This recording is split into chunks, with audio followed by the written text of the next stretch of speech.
চরণে ফুল দেওয়াটা আমাদের তো কেউ বলেছে, শুধু মন্দিরের ভেতরে তো চরণ নেই। যখন ধর্মের পথে যাচ্ছি, ধর্মের পথে কর্মরত হচ্ছি, তখন আমরা তার চরণ দিয়ে চলছি।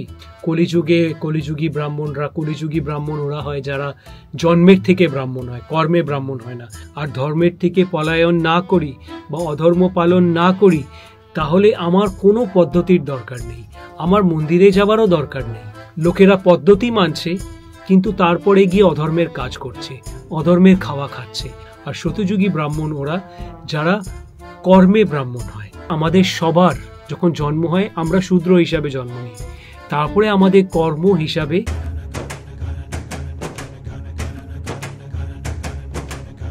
শতযুগী কে, কি, কখন, কেন, কিভাবে, কার, কোথায়, কবে ও কেলেঙ্কারি।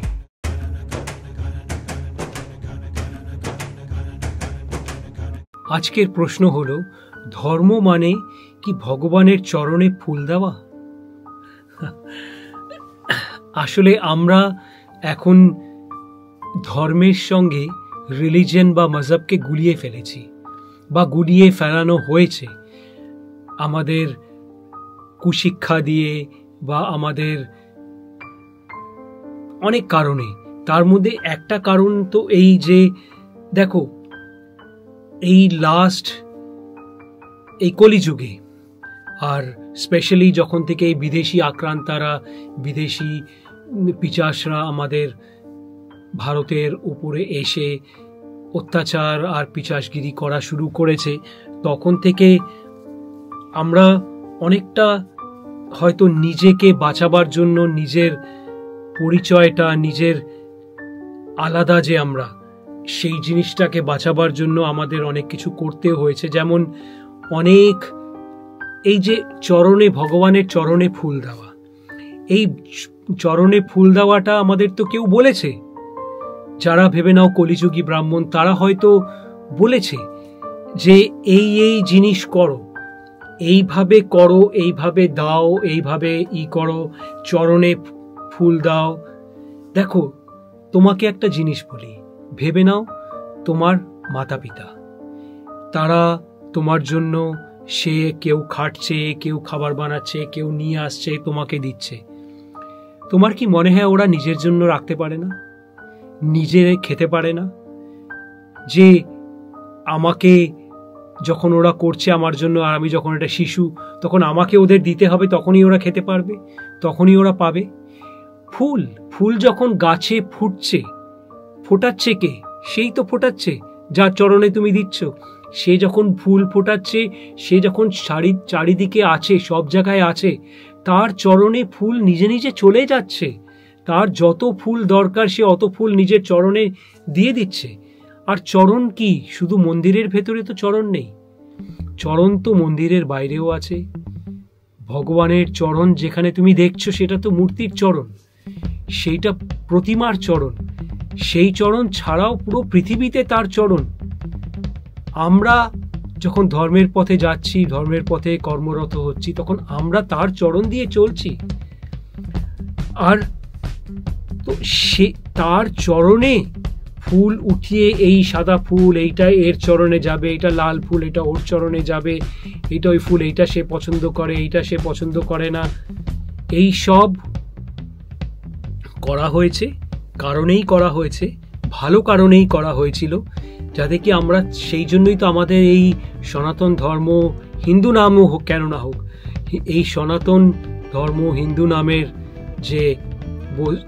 নামের যে জীবন পদ্ধতি, সেইটা এখনো বেঁচে আছে, সেটা এখনো সারভাইভ করছে। কিন্তু খুব তাড়াতাড়ি, খুব দ্রুত পায়ে, খুব শিগগিরই এইটা আবার ডাইলিউটও হয়ে যাচ্ছে, এটা পুরোভাবে শেষও হয়ে যাচ্ছে। আর এই শেষ হওয়ার পেছনে কারণ হচ্ছে ছোট ছোট যে জিনিসগুলো, যেটা কলিযুগী ব্রাহ্মণ ওরা হয় যারা জন্মের থেকে ব্রাহ্মণ হয়, কর্মে ব্রাহ্মণ হয় না। কর্মে সে হয়তো সব থেকে বড় পিশাচও হতে পারে, কিন্তু সে জন্মে সে ব্রাহ্মণ, তাই জন্য তাকে সবাই ব্রাহ্মণ বলে। এরা হচ্ছে কলিযুগী ব্রাহ্মণ। আর সত্যযুগী ব্রাহ্মণ ওরা যারা কর্মে ব্রাহ্মণ হয়। তো এই পার্থক্য। তো এখন তোমার উপরে, তুমি কলিযুগী ব্রাহ্মণ হয়ে থাকতে চাও, বা কলিযুগী ব্রাহ্মণকে খারাপ বলতে চাও, বা তুমি শতযুগী ব্রাহ্মণ হয়ে থাকতে চাও আর ধর্ম জয়ে অধর্ম ক্ষয় করতে চাও।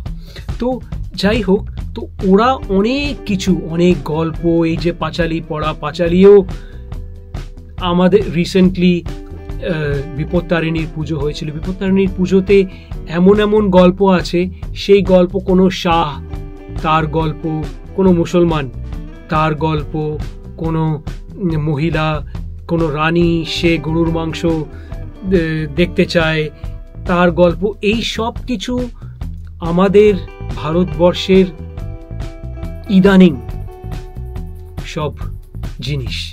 আর ইদানিং এর ভেতরে আমাদের ওইভাবেই জ্ঞানী লোকেরা ওইভাবেই রেখেছিল যে লোকেরা এই সবের ভেতরে, এই যে কেন ওরা দেখেছে যে কি বাইরে বিদেশ থেকে যে পিশাচদের অধর্ম আসছে, রাক্ষসদের অধর্ম আসছে, তার সঙ্গে কাউন্টার করার জন্য, তার সঙ্গে নিজেকে বাঁচিয়ে রাখার জন্য আমাদেরও পদ্ধতি, আমাদেরও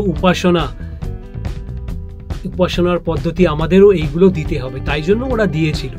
তো ওদের খারাপ বলে অনেক লোকেরা ওদের খারাপ বলে, যারা কলিযুগী ব্রাহ্মণ তাদের খারাপ বলে। পুরোভাবে খারাপ বলেও কোনো লাভ হবে না, কেন ওরা যেইভাবে বাঁচিয়েছে সেই জন্য তো এখনো আমাদের সনাতন ধর্ম বেঁচে আছে।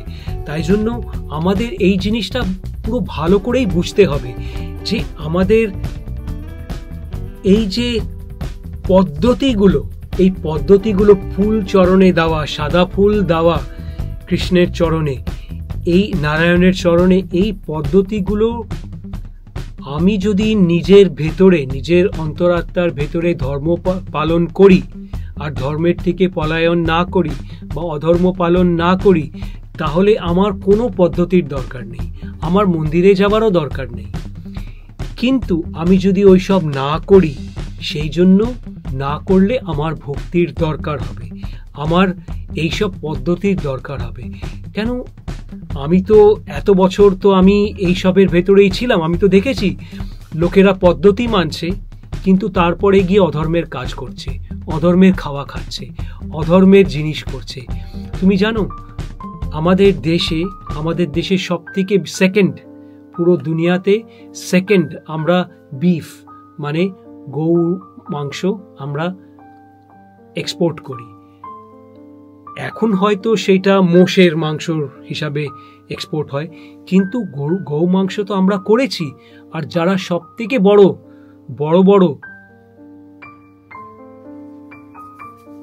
এক্সপোর্টার্স বা যারা এই বিজনেস করে, তার মধ্যে অনেক কলিযুগী ব্রাহ্মণ আছে। আর পশ্চিমবঙ্গে তো আমি তো কত কলিযুগী ব্রাহ্মণ দেখেছি যারা গৌ মাংস খেয়েছে। তাই জন্য হয়তো খেয়ে তারপরে ওরা যাই কিছু করেছে। কেন, দেখো আমাদের সবার যখন জন্ম হয় আমরা শূদ্র হিসাবে জন্ম নিই, তারপরে আমাদের কর্ম হিসাবে কেউ শূদ্র হিসাবেই থেকে যায়, চাহে ওর পদ্ধতি যাই কিছু হোক, ব্রাহ্মণ পদ্ধতি হোক, ক্ষত্রিয় পদ্ধতি হোক, কায়স্থ পদ্ধতি হোক, যাই কিছু হোক, এই সব নাম থেকে যায়, কিন্তু ওরা ওই শূদ্র হিসাবেই থেকে যায়। শূদ্র মানে কোনো ছোট না, ব্রাহ্মণ মানে কোনো বড় না। কারো কাজ সেবা করা, কারো কাজ বিজনেস করা, কারো কাজ দেশের রক্ষা করা, কারো কাজ ধর্মের রক্ষা করা, বা অ্যাকচুয়ালি ধর্মের রক্ষা করা, এখন লোকেরা ধর্মটাকে রিলিজিয়ন বা মাযহাব বানিয়ে দিয়েছে, হিন্দু ধর্ম বলে। তো ওইটা না, ধর্মের রক্ষা করা মানে মানুষকে বলা, মানুষকে বোঝানো নিজে আগে করে যে ধর্মটা কি আর সেইটার কিভাবে নিজের ভেতরে আর সমাজে রক্ষা হয়। এই জিনিসটা ওই কর্মকাণ্ড পুজো করছে তাতে সে ব্রাহ্মণ হয়ে যাচ্ছে না, তাতে সে ধর্ম রক্ষক হয়ে যাচ্ছে না, তাতে সে ব্রহ্মজ্ঞানী বা ব্রহ্মকর্মী হয়ে যাচ্ছে না। তো এই জিনিসগুলো আমাদের বুঝতে হবে। শতযুগী মানে অন্ধকারে যে নেই, যে প্রকাশে আছে। প্রকাশ মানে জ্ঞানের প্রকাশ। জ্ঞান মানে জানা না, জ্ঞান মানে করেছে, সে করে তার এক্সপিরিয়েন্স, তার অভিজ্ঞতা হয়েছে, সে বুঝেছে যে কোন জিনিসটা করাটা অন্ধকারের কাজ করা আর কোন জিনিসটা করা প্রকাশের কাজ করা। তো সেই জিনিসটার ওর জ্ঞান হয়েছে, সেইটা জ্ঞান। জ্ঞান মানে দুটো শাস্ত্র পড়ে বা মুখস্থ করে সেটাকে জ্ঞান বলে না, কিন্তু আজকাল কলিযুগে লোকেরা সেটাকেই জ্ঞান বলে। সেটাই আমি বলছিলাম, সেটাই হচ্ছে কলিযুগী ব্রাহ্মণ। তো তোমাকে এইটা বুঝতে হবে যে চরণে ফুল দেওয়ার থেকে নিজের চরণ কি, চরণ তো শূদ্র, তো নিজের চরণে, নিজের আশেপাশের চরণে, নিজের আশেপাশের যারা সেবা করছে তাদের আপন করে, তাদেরও পিতা সে, যে তোমার পিতা, আমার পিতা। যারা আমাদের শারীরিক জন্ম দিয়েছে, তাছাড়াও তো মানসিক জন্ম হয়, তাছাড়াও তো আত্মিক জন্ম হয়। তো এই সব হচ্ছে ভগবান, আমাদের জন্মদাতা। ভগবানই ব্রহ্ম। আমরা সবাই ব্রহ্মাণ্ডের একটা ছোট অংশ। আমরা নিজেকে যখন মুইকি হুলুমরে হালুম হালুম করা শুরু করি, তখন আমরা নিজেকে নিজের কলিযুগী অন্ধকারেরই পরিচয় দিই।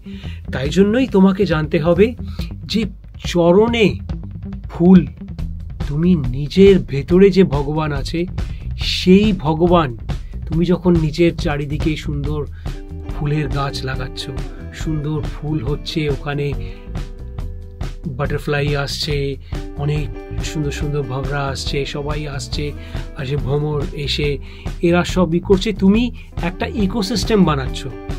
সেই ইকোসিস্টেমটাকে তোমাকে মেনটেন করতে হবে। তাছাড়াও তোমাকে ভগবানকেও বুঝতে হবে, আর ভগবানকে ওরাই বোঝে যারা শতযোগী হয় বা যারা ধর্মের সঙ্গে 100% ঐক্য হয়। তো তুমি যদি এখনো এই চ্যানেলটা সাবস্ক্রাইব না করে থাকো, করো না, কিন্তু এই ব্লগ পডটা যত হিন্দু বাঙালি আছে সবার কাছে পৌঁছাও। হয়তো তোমাকে কিছু খরচাও করতে হতে পারে পৌঁছাবার জন্য, কিছু অ্যাড দিয়ে কিংবা কিছু করে করো। ধর্মের জন্য কিছু তো আমরা করতে পারি, রিলিজনের জন্য, মাযহাবের জন্য অনেককে অনেক কিছু করছে, কিন্তু সনাতন ধর্মের জন্য আমাদের করতে হবে, স্পেশালি বাঙালিদের করতে হবে। কেন কি ওদের হাতেই আছে অধর্ম ক্ষয় ধর্ম জয়ের সব থেকে বড় চাবি। তুমি দেখবে যত তুমি এর ভেতরে যাবে অতই তুমি বুঝতে পারবে। আর তুমি যদি আরো বুঝতে চাও তাহলে আমাদের ধর্মজয় গুরুকুলেও ভর্তি হতে পারো। তুমি যদি 7 বছরের উপরে হও তুমি ভর্তি হতে পারবে, কোনো বয়সের সীমা নেই। আর যা তুমি ফিল করো নিচে কমেন্ট বক্সে, ইউটিউবে নিশ্চয়ই লিখো। তো দেখা হচ্ছে পরের আরেকটা ব্লগ পডে। প্রণাম।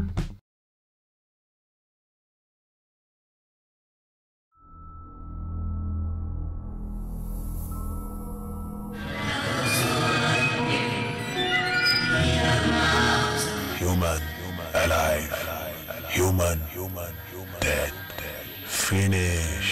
Have you been a human being yet?